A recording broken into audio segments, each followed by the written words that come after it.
MMAPLUS here at UFC Fight Night 30 in Manchester with Robert Whiteford. Rob, congratulations on being the first ever Scotsman in the UFC. How does it feel? Feels amazing. As I've said before, I've got the weight of a nation on my shoulders, but nobody puts more pressure on themselves than me. They could put more weight on my shoulders and I'd lap it up. I'm going out there to represent and fight, and that's what I do good. So I'm going to give it my best on Saturday night. Not quite last minute, but a late call up. How did the call come about? When did you get it? Did you have any idea that it might be coming? I knew, like, when the Manchester card got announced, that there could be a possibility of me getting on the card with an injury. So they told me to kind of be ready for a pull out. And with a week to go, I thought, who's going to get injured in a week to go? I thought, this is impossible. I kind of gave up hope. Last sparring session on Friday night, I took to Twitter and I seen that Mike Wilkinson been injured, featherweight UK guy. I thought, well, this is my chance, and I knew right away. I knew in my heart and it was my turn to happen, and I'm just grateful for it. UFC's hopefully going to Scotland in the next couple of years. Gary Cook was talking about it in Glasgow. Who else do you think could be popping up pretty soon? Joanne Calderwood at 115 pounds, my teammate. She's making big waves in America just now. She's blasting the Invictica girls out the way.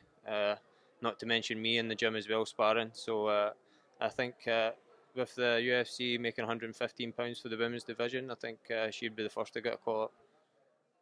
And once you fight against Jimmy Hetz, how much have you looked into him, and what do you think of him as an opponent?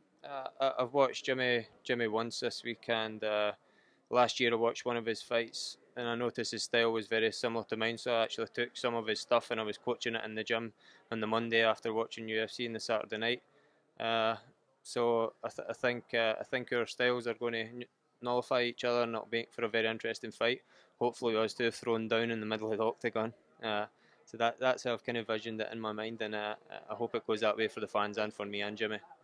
From what I've seen, James Doyle seems to have a real good leadership figure over at Dinka Ninjas. How has he helped you prepare for this fight? James has been there since I arrived at the grip house in the Dinka Ninja fight team, and it's always good to hear a wise guy in your corner, if you pardon my punch.